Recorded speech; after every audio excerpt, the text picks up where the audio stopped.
Assalamualaikum warahmatullahi wabarakatuh. Bismillahirrahmanirrahim. Apa kabar teman-teman yang menjadi sahabat Unirifa, sahabat Julius, dan sahabat Bamtri? Semoga sehat selalu ya. Kali ini Unirifa ingin kembali lagi menampol realitas. Ya, setelah viral Agatha karena dilaporkan dan namanya terpublish di laman sosial media. Ya ampun, sosial media sosial media. Nah, ternyata si Agatha ini mau mencoba mengibuli umat Islam yang ada di Indonesia atau mau mencoba untuk membuat ya tahulah ya, gimana gitu rekayasa-rekayasa biar nggak ketangkoi pelisoi ya. Tapi sebelum kita bahas si Agathol ini, kita, lihat dulu intro Unirify yang cetar membahana ya, intro.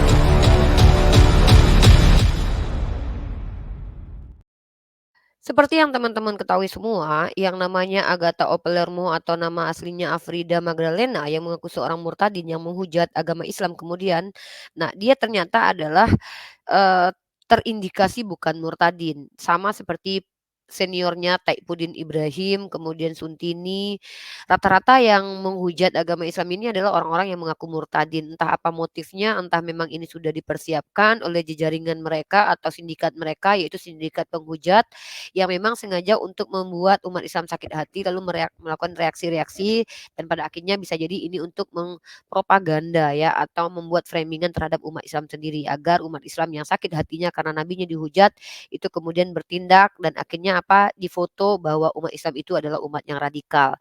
Bisa jadi seperti itu ya analisis analisis pribadi saya. Kenapa? Karena saya 6 tahun diskusi dengan mereka memang tipikal-tipikal penghujat itu satu circle teman-teman ya. Rata-rata para penghujat itu satu circle dan jarang dari mereka tuh yang betul-betul kalau ada yang baik orang Kristen yang diskusi sama saya biasanya itu dianggap bidat atau dianatema bahkan diekskomunikasi. Nah kali ini yang viral adalah si Agatha O Palermo di mana teman-teman tahu semua kalau dia, terkenal dengan penghujatannya kepada Nabi Muhammad SAW yang mengatakan Nabi Muhammad itu human trafficking.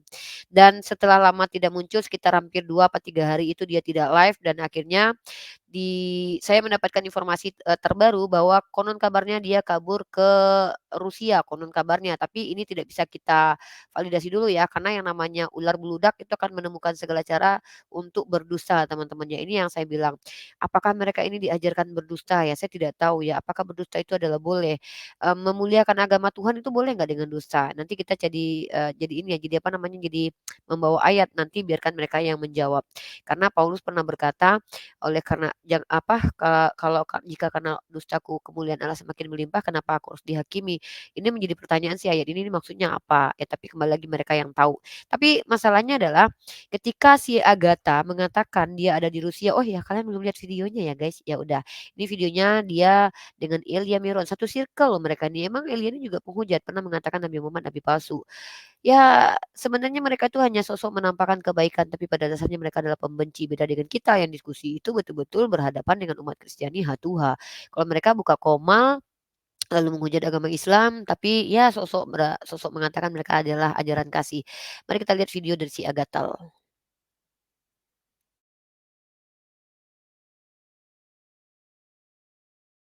Makanan apa itu tadi? Kayak ada makanan khas di sana itu ya?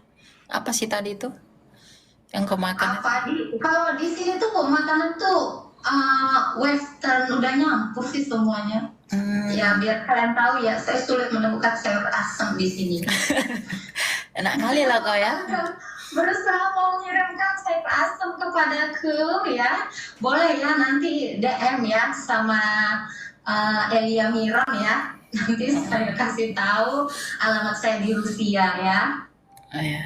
Kebetulan kemarin itu Romo membantu saya. Gitu ya, ada kenalan di Rusia. Tahu kan pernah saya posting kan Nah, sama seperti yang saya duga selama ini, memang mereka ini dibantu sama ustad-ustadznya, kok ustad-ustad, romo-romonya gitu untuk menghujat agama Islam. Kalau seandainya agamanya adalah agama yang baik, pasti penghujat itu akan dimusuhi sama sesama agamanya, tapi tidak. Kalau kita lihat di sini dia mengakui bahwa romonya membantu dia.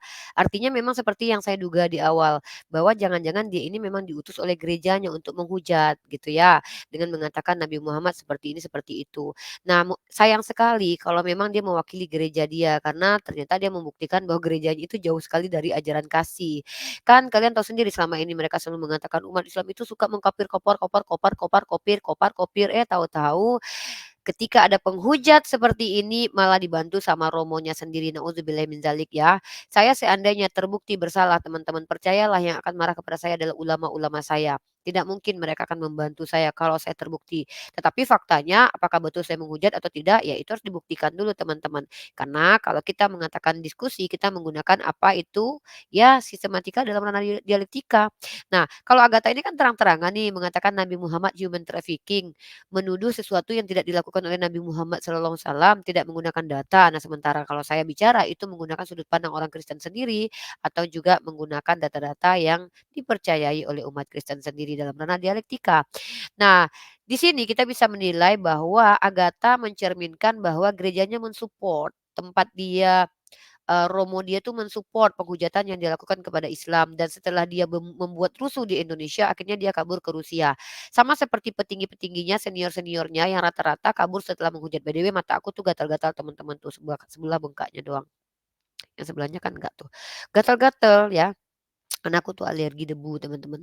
Nah jadi ternyata si Agatha ini memang membuat kecurigaan saya di awal kemarin yang saya katakan, apakah ini romonya tahu nggak sih ini anak menghujat? Tapi justru dengan pernyataan dia ini, dia dibantu romonya akhirnya memperkuat bahwa ternyata ini bukan masalah kecil teman-teman, ini sudah didesain sepertinya ya oleh gerejanya ya, sepertinya begitu. Mohon maaf nih saya nggak tahu nih apakah gereja ortodok di Indonesia juga ikut terlibat, atau jangan-jangan yang memfasilitasi dia ke luar negeri itu adalah gereja ortodok, atau karena dia bilang romo dia ya, ada romo dia tuh, kita nggak tahu siapa. Tapi masalahnya bukan itu teman-teman, masalahnya adalah bahwa jangan-jangan ini orang jangan-jangan ya saya khawatir orang ini coba mengakal-ngakali polisi dan mengakal-ngakali umat Islam. Kenapa? Karena dia ketakutan akhirnya dia bikinlah drama ala-ala kabur-kaburan. Kenapa? Karena yang namanya penghujat rata-rata memang kabur, dan secara psikologis memang dia membuktikan bahwa memang mereka ini penghujat. Karena kalau memang dia benar, dia akan pertahankan kebenarannya even dia disalib sekalipun, karena mereka ada pikul salib. Tapi coba lihat teman-teman, maka mereka tidak mengimani ajaran mereka sendiri. Mereka hanya ya lisannya aja sih lip service, ya kami ajaran kasih tapi menghujat. Kami dipikul salib, tahu-tahu kabur, belum dia apa-apain dah kabur ya kan. Jadi kalau dia betul, kalau dia itu tidak berdusta, kalau dia itu adalah seorang yang membawa kebenaran, maka dia tidak takut untuk berbicara di ranah pengadilan, di meja hijau nanti. Seandainya didiskriminasi sekalipun, ya kalau memang itu harus pikul salib, kenapa enggak? Tapi coba lihat teman-teman, yang dilakukan itu hanya menjual agamanya untuk mendapatkan pundi-pundi saja. Nah, dia mengatakan kalau dia di Rusia, tapi saya nggak percaya sih, karena memang kemarin BAB pernah bilang dia ada di Indonesia. Tapi kita simak dulu ya. Ini kayak tahu nggak sih ya kayak anak kayak bocil-bocil yang mencoba untuk mengakal-ngakali publik gitu ya. Tahu nggak sih pakai ala-ala 2 device Elia Myron, kemudian pakai-pakai apa namanya, kayak laptop begitu, ya kan. Apa salahnya dia masuk pakai akun TikTok-nya sendiri, ya nggak sih? Ini kayak gimana sih, kayak kalian tahu nggak, analisa baik-baik. Kalaupun dia di Rusia, emang di Rusia nggak boleh main TikTok ya? Kan bisa dia pakai akun TikTok-nya, kenapa dia harus pakai device begitu? Direncanakan supaya ala-ala terlihat kalau dia tuh jauh teman-teman, berada di Rusia. Ya, semoga pihak kepolisian tidak tertipu ya dengan hal ini, karena saya percaya orang-orang orang Indonesia itu pintar-pintar kok, nggak akan mudah ketipu. Ya mari kita dengarkan lagi ya ala-ala drama Korea bocil-bocil ini ya kan, saya bilang bocil aja gitu kayak, aduh apaan gitu ya, tapi kelihatan ya kalau dia tuh takut dan dia kelihatan bersalah karena dia kabur. Orang benar itu nggak akan takut teman-teman, orang benar itu akan mempertahankan kebenaran dengan menghadapi apa yang dipertahankan itu orang benar. Ya kalau memang seandainya yang kita lakukan itu harus dihukum dengan ketidakadilan, bukankah dia harus menerima itu sebagai bentuk karunia kasih Tuhan? Karena penderitaan kepada orang yang tidak harus menanggung penderitaan itu kan adalah kasih karunia Tuhan. Tapi ya kembali lagi lah, mereka ini kan cuma lip service doang. Omdo doang mereka ini pamer-pamer ajarannya, tahu-tahu cuman apa? Zong ya. Itu sudah kita lihat selama ini. Banyak kan teman-teman Kristen yang diskusi sama saya tanya, "Apa implementasi ajaran kasih?" "Kami kan kasihi musuh, kalau penjajah datang kalian ampuni atau enggak?" "Ya kami ampuni." "Oh berarti kalian bersekutu dengan penjajah?" "Oh ya enggak lah." "Berarti kalian bisa berperang?" "Ya bisa lah, tapi katanya nggak boleh perang." Katanya ajaran kasih. Itu kembali lagi kan ajaran banyak banyak kan banyak dari mereka ini memutar-mutar lidahnya untuk membenarkan ajarannya. Tapi kita bukan masalah ajarannya, karena setiap orang berhak untuk mengikuti ajaran ortodok. Tetapi adalah cara dia mengajarkan ajarannya dan mengimplementasikan dan cara dia untuk, menunjukkan ajarannya sesuai dengan apa yang dilakukan. Karena orang akan menilai bagaimana dia ya, karena dia mewakili agamanya gitu. Dan sayang sekali ya ternyata justru Romonya membantu dia, begitu ngeri sekali ya teman-teman ya. Waduh teman-teman kebayang nggak sih kalau seandainya orang Rusia pikirannya seperti ini, mereka menghujat nabi kita, menghina nabi kita dengan sosial media dan dibantu oleh gerejanya, pendetanya, naudzubillah min dzalik, apa yang akan terjadi coba? Ini baru loh di ranah verbal, terus kalian berharap di ranah lain akan kita diberi keadilan. Allah sudah katakan dalam Al-Quran, mereka tidak akan pernah senang kepada kita. Dan ini adalah pembuktian-pembuktian dari implementasi Al-Quran, kebenaran Al-Quran. Mereka tidak akan pernah senang kepada kita. Mari kita dengarkan lagi pembicaraan dua bocil ini ya. Yang di Rusia kan? Oh ya, betul. Oke, jadi aman lah ya. Itu apa menjawab kekhawatiran teman-teman. Soalnya banyak yang bilang kok nggak pernah live lagi gitu. Ternyata sekarang sudah ya baik-baik aja. Ya, nanti pokoknya dari Rusia terus saya emang ada rencana jalan ke Yunani. Kan tahu ya perjalanan ke Yunani itu hampir 17 jam ya. Gitu. Jadi ya kalian pinter-pinter lah menyikapi keadaan. Tapi di sana emang jangan terlalu kangen ya. Di sana emang sendiri atau gimana? Nanti kalian bisa minum Baygon. Di sana sendiri atau gimana? Sendiri atau ada saudara atau apa? Iya. Ada aku bersama orang-orang ini. Oh ya, ya. Jadi enggak ya. Ya itulah teman-teman ya, orang kalau sudah terbiasa berdusta, dosa-dosa yang lain itu akan disepelekan teman-teman. Ini yang saya khawatirkan ini. Para penyesat-penyesat itu akan membawa dusta bersama mereka sampai kapanpun. Nah, karena apa? Karena mereka tuh satu circle teman-teman. Coba perhatikan video yang pernah viral terkait tentang pengakuan dari seorang dari si BAB namanya. Kalau nggak salah dia itu adalah Syiah yang berubah menjadi Katolik ya. Kita lihat ini adalah pengakuan dari BAB yang mengatakan bahwa Agatha itu di Indonesia. Antara mereka ini ada yang berdusta teman-teman ya. Inilah kebiasaan yang tidak akhirnya Allah perlihatkan kepada kita bahwa mereka mengaku ajaran kasih ini kalau bagi saya orang-orang ini mempermalukan agamanya. Yang satu ini orang Katolik sekarang ya, si BAB ini orang Katolik sekarang. Si Agatha itu orang Ortodok. BAB mengatakan si Agatha di Indonesia. Si Agatha mengatakan dia di Rusia. Di antara keduanya ada pendusta atau jangan-jangan dusta kedua-duanya. Kita nggak tahu itu. Mari kita simak videonya. Mau menerka-nerka bahwa Agatha itu ada di luar negeri, itu salah besar. Agatha ada sama kami. Nah, jadi yang bilang Agatha di luar negeri itu salah besar katanya. Agatha ada sama orang ini nih katanya ya. Jelas tuh ya. Pak polisi coba lihat nih wajahnya ya. Kalau Pak polisi kesulitan nyari Agatha nih, orang ini katanya tahu nih tempatnya Agatha di mana. Ada sama dia katanya ya. Dan saya siap bertanggung jawab kalau Agatha bisa kami selamatkan.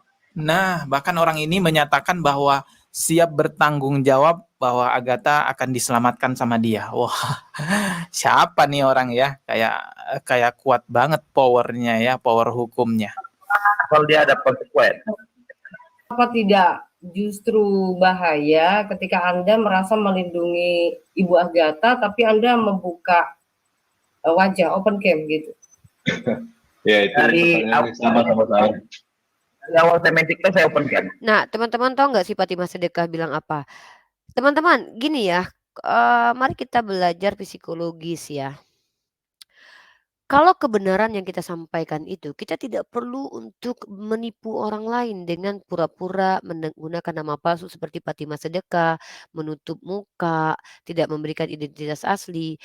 Itu adalah ciri-ciri orang itu adalah penipu, teman-teman. ya, penipu. Kenapa? Karena orang-orang yang memang kecuali memang dia ada kepentingan nih, dia adalah seorang ASN yang tidak boleh terlibat dalam diskusi lintas agama, maka dia menjaga kode etik, bisa jadi, nggak apa-apa. Tapi kalau orang-orang ini siapa? Fatimah Sedekah ini ASN? Memang enggak lah. Nah, jadi ketika si Fatimah Sedekah menyarankan teman-temannya untuk, "Oh bahaya kamu open," ini sudah ada mensrea bahwa memang mereka ini punya niat untuk menghujat agama Islam sebagai implementasi ajaran kasih mereka. Karena mereka tidak mampu lagi berdiskusi dengan secara akademik, hancur sudah. Karena bahkan di internal mereka sendiri itu acak adul. Kitab mereka diobok-obok oleh orang-orang dari kalangan mereka sendiri. TB1, TB2 lah, kacau balau. Nggak ada lagi yang tersisa sebenarnya. Pondasinya itu sudah hancur. Hanya ini kan harus tetap dipertahankan dengan cara apapun. Pada akhirnya apa? Cara-cara radikal digunakan. Akhirnya umat Islam dibuat emosi dengan cara menjadi penghujat seperti Tanpa Ragi, Fatimah Sedekah, dan sekarang ini Agatha. Nah ini si EBAB, ini saya juga nggak tahu motifnya ini. Mengatakan bahwa kami bersama Agatha. Oh, tapi kalau saya bisa baca sih mensreanya, si EBAB ini kan orang Syiah yang baru bergabung dengan Katolik. Tentu untuk menunjukkan keseriusannya di Katolik, dia harus menunjukkan bahwa dia adalah orang yang kasih. Maka cara kasihnya adalah membuktikan bahwa dia melindungi sesamanya. Maka wajar kalau dia mengaku dia melindungi Agatha. Tapi kemudian tiba-tiba ada klarifikasi dari Elia Myron mengatakan dia di Rusia. Teman-teman tahu nggak ini? Ini kalau dalam ranah psikologis, sesuatu yang bertentangan itu dua-duanya bisa bohong atau salah satunya bohong, ya jelas ya kontradiksi ya. Atau ini memang settingan karena kebablasan. Bohong itu akan terbuka teman-teman, tidak akan bisa ditutup-tutupi. Cepat atau lambat kebohongan itu akan terbuka. Nah, jadi ketika mereka tidak koordinasi terkait karena sudah panik mungkin ya si Agatha ini kan sudah panik. Sorry ya. Ketika sudah panik teman-teman ya, mungkin mereka lupa untuk koordinasi atau meeting di belakang layar apa yang harus disampaikan, apa yang tidak boleh disampaikan. Maka kemudian si BAB mengaku telah melindungi Agatha dan Agatha masih di Indonesia. Coba perhatikan teman-teman, saya bingung apakah orang Rusia tidak main TikTok? Coba perhatikan sekali lagi ya. Oke, Pertanyaannya, seandainya pun dia di Rusia, kenapa dia nggak masuk dengan akun TikToknya? Apakah memang tidak bisa akun TikTok yang dibuat di Indonesia kemudian dibawa ke Rusia kemudian tidak aktif lagi? Apakah memang seperti itu kata teman-teman? Dengan mengadakan settingan seperti ini seolah-olah lagi video call atau apa ini saya nggak tahu ya menggunakan laptop lalu menggunakan dua punya Lia Myron ini mencurigakan teman-teman. Ini seolah-olah ada yang mau ditekankan kalau gue lo lagi di luar negeri. Karena kemarin si Agatha bilang di luar negeri tiba-tiba si BAB mengatakan tidak. Jadi dari sini kita sudah bisa menilai teman-teman bahwa mereka itu berdusta ketika mengatakan bahwa mereka membawa kebenaran. Mereka adalah orang-orang yang menjual harga diri dan menjual agamanya untuk menghujat agama orang lain, memancing umat Islam bereaksi lebih dan pada akhirnya memframing umat Islam itu adalah umat yang radikal. Cara-cara propaganda seperti ini dilakukan oleh Belanda David et Impera mengadu domba ya dengan cara apa propaganda. Itu sudah terbiasa kita lihat. Bagaimana mereka kemudian menjadi orang yang playing victim, propaganda, adu domba itu sudah terbiasa kan kita lihat. Mereka yang saya maksud adalah OTEN, oknum Kristen ya. OTEN itu oknum Kristen, tidak semua orang Kristen seperti itu. Yang hidup nyaman di Indonesia, yang tidak mengganggu sama sekali, mereka tidak tahu menahu tentang hal itu. Ini bicara tentang Polikarpus Polemikus yang mana menjual agamanya untuk menghujat agama orang lain, memancing umat Islam untuk marah, akhirnya bertindak dan akhirnya di framing ceret. Ini dia umat Islam. Sikit-sikit geruduk. Kan seperti itu. Coba perhatikan, dulu umat lapor-lapor, tahu-tahu Kristen sendiri yang melapor. Ketika kita bangkit untuk membalas kembali, dia bilang apa umat geruduk, umat geruduk. Inilah mereka teman-teman, pembenci-pembenci ini sudah memiliki kebencian di hatinya baik secara personal ataupun secara komunal dan mungkin saja seagama dengannya ada yang merasa terwakili karena selama ini mereka takut untuk menghujat karena mereka tenang hidup di Indonesia atau mereka tak takut kehilangan klien-klien atau customer-customer Islamnya. Maka pada akhirnya mereka tidak mampu ikut menghujat seperti Agatha, akhirnya dibayarlah Agatha atau diberikanlah bantuan kepada Agatha untuk menghujat. Ini bukan hal yang bisa ditutup-tutupi. Kenapa? Sudah terlihat kan Taipuddin Ibrahim yang nonton dari berapa banyak orang Kristen bahkan dia digelari pendeta. Paul Zong itu berapa banyak itu pengikutnya itu ya, dia digelari pendeta. Padahal mereka DPO. Suntini kalian pikir orang Kristen benci sama dia? Aduh, coba perhatikan kalau dia lagi live. Kalian pikir dia dibenci nggak? Dia dipuji. Dan bahkan para penghujat-penghujat ini mendapatkan tempat yang tinggi di mata kaum mereka.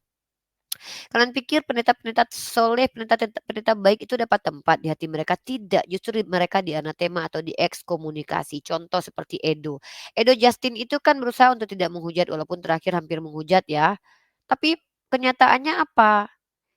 Dia tidak mendapatkan tempat di lingkungan umat Kristen. Agatha terkenal, dipuja, Kiamat terkenal, dipuja, Elia Myron dihujat seluruh Indonesia, tapi akhirnya apa? Didukung oleh yang sepaham dengan dia, yang mewakili perasaan dia gitu loh. Jadi inilah tradisi-tradisi penghujatan, sindikat penghujat yang akhirnya habis menghujat kabur. Perusahaan KRI mereka ini ya, mereka buat masalah di Indonesia tapi pada akhirnya menyelamatkan diri ke luar negeri tapi tidak tahu bagaimana kondisi saudara-saudaranya yang diadu domba oleh dia yang ada di Indonesia ini. Kebiasaan memang seperti itu. Lanjut kita tonton lagi tentang pengakuan BAB kalau Agatha di Indonesia. Aduh kalian terbiasa menipu kayaknya. Saya tahu resiko saya. Dia tahu resikonya bahkan ya. Bro, yang kamu lakukan tuh menurut saya bahaya ya bro, barusan bro.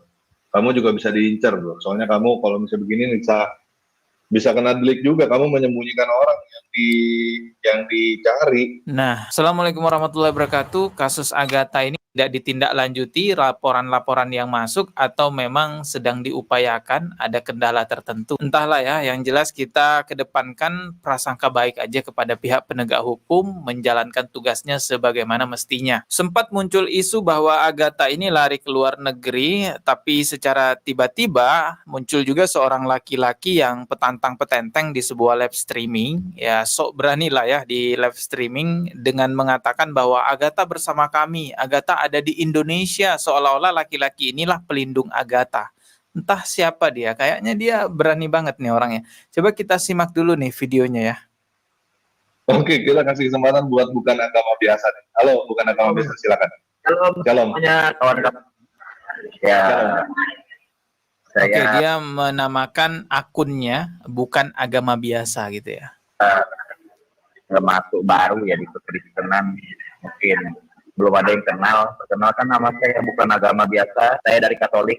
Saya salah satu laskar Kristus di TikTok yang ikut juga memantau semua pergerakan kawan-kawan apologet yang lain. Jadi dia aktifnya di TikTok katanya ya. Mungkin kawan-kawan semua menerka-nerka bahwa Agatha itu ada di luar negeri, itu salah besar.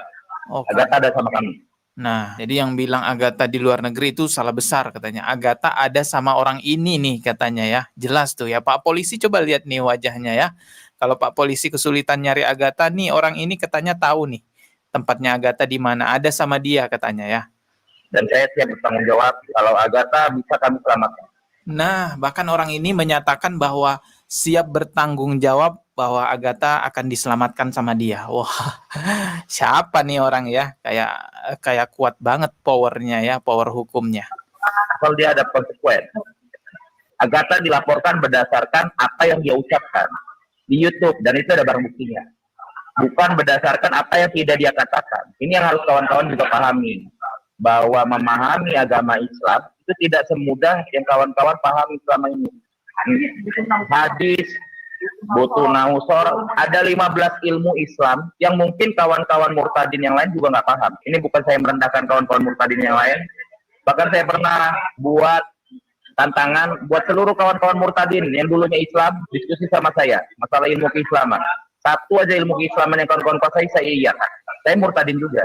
Oh, dia ngakunya murtadin juga gitu ya. Lalu melindungi penista agama yang bernama Agatha gitu ya. Tapi saya belajar. Saya mengenal Tuhan Yesus juga dari belajar.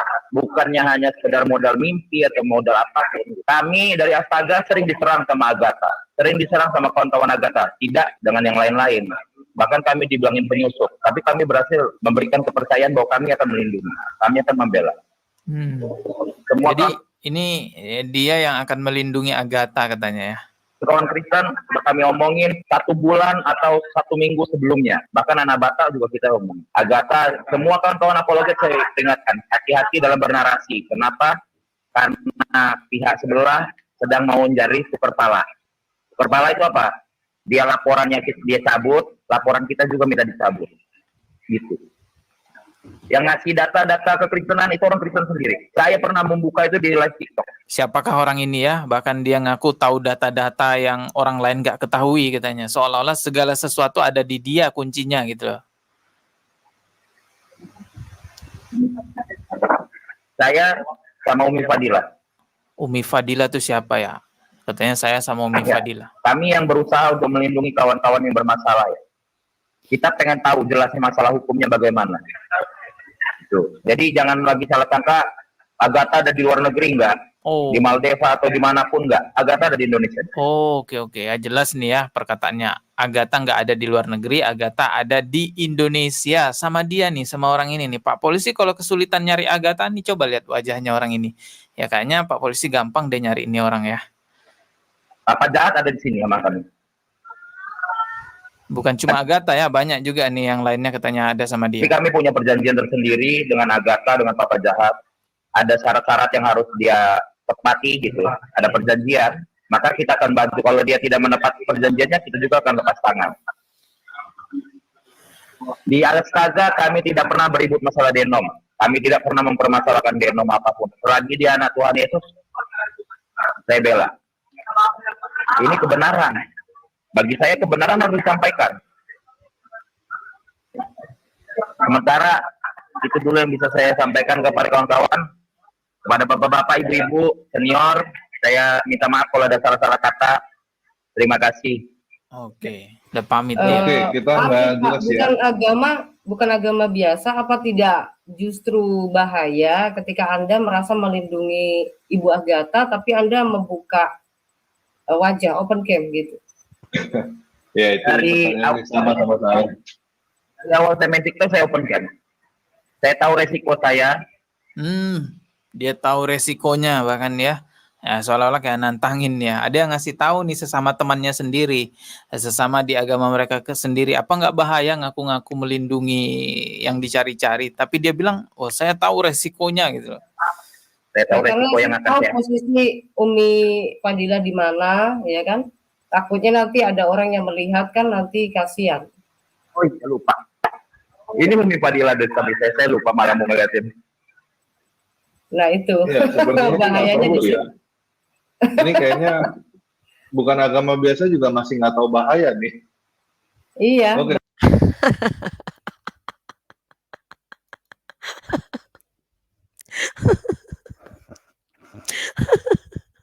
Astagfirullahaladzim.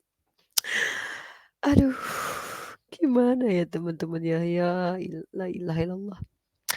Sebenarnya Allah akan memperlihatkan kepada kita teman-teman.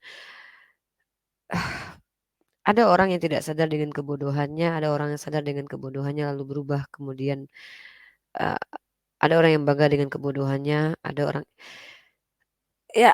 Jadi perhatikan teman-teman, mereka sesama mereka itu sebenarnya sadar atau tidak sadar saling membuka, saling menjatuhkan sebenarnya, bukan saling membackup. Dan lagi pun, kalaupun memang mereka membackup harus seperti itu ya, itu hanya mempertontonkan kepada kita bahwa ternyata hujat-menghujat ini adalah hal yang memang menjadi sesuatu yang perlu dilindungi dari pihak mereka gitu. Saya sudah katakan, saya berkali-kali diingatkan oleh para ulama-ulama, guru-guru saya, tidak ada penghujatan, tidak boleh menghujat. Tapi saya siap mempertanggungjawabkan semua ucapan saya. Saya bisa membuktikan kalau saya tidak pernah menghujat. Saya hanya mengkomparasi, menganalogi, dan juga saya melakukan metode-metode dalam dialektika sebagai bentuk critical thinking saya sebagai seorang yang belajar.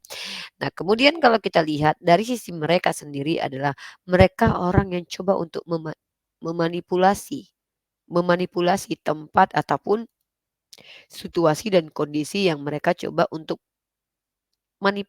tipu gitu.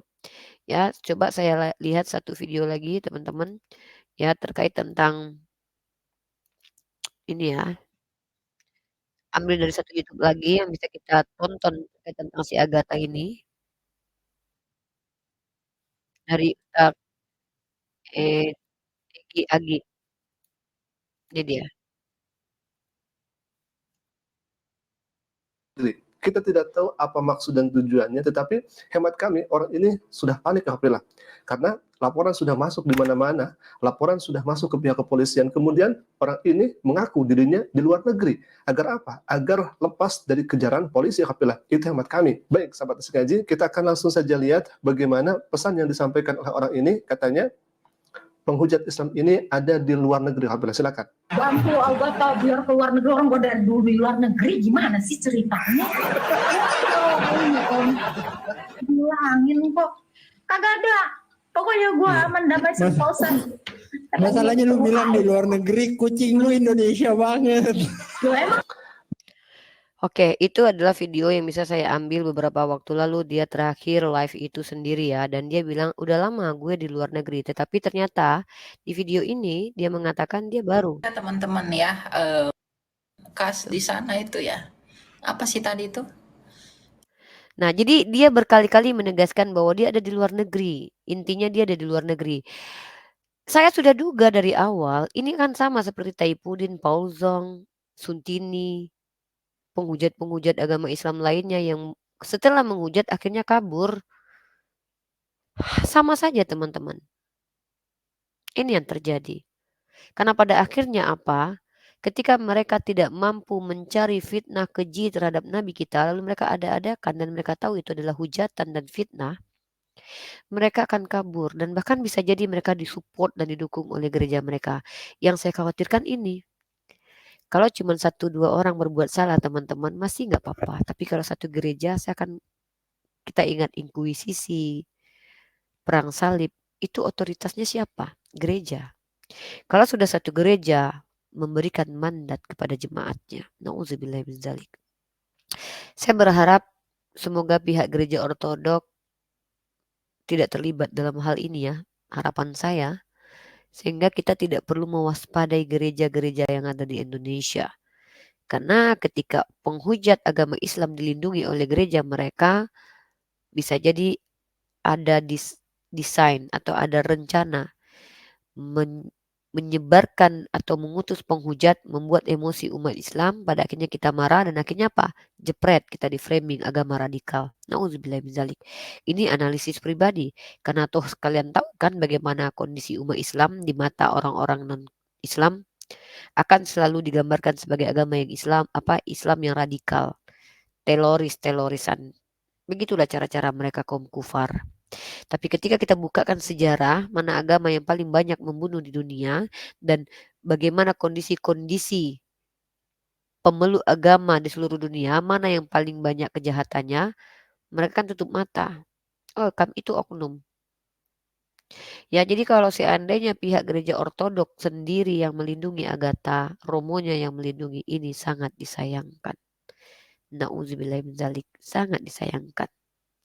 Semoga teman-teman muslim dan muslimah bisa bersabar ya melihat penghujat ini kabur ke luar negeri, kalaupun memang iya, tapi saya masih belum percaya ya, karena penekanan dia mengatakan dia di luar negeri itu adalah bentuk upaya supaya terbebas dari jerat hukum. Karena nanti polisi kan tidak melanjutkan lagi, toh orangnya udah keluar negeri kan begitu. Nah, jadi mudah-mudahan teman-teman muslim dan muslimah bersabar. Kita punya Indonesia, jangan biarkan hancur gara-gara orang yang menghujat di Indonesia kabur ke luar negeri. Jangan biarkan hancur. Karena pada dasarnya yang dihujatnya adalah Allah Azza wa Jalla dan Nabi Muhammad kekasih Allah. Bagaimana mungkin dunia ini menjadi tempat aman bagi dia? Tidak akan pernah teman-teman. Karena dunia ini pun takut kepada Allah dan cinta kepada Rasulullah. Tidak perlu tangan kita mencubiti dia, mencabuti bulunya. Tidak perlu lisan kita menampar mereka. Tidak perlu. Dunia ini yang akan menghukum wanita ini. Ya, inilah yang bisa saya berikan teman-teman. Mohon maaf kalau ada kata-kata salah. Wabillahi taufiq wal hidayah. Assalamualaikum warahmatullahi wabarakatuh. Bye.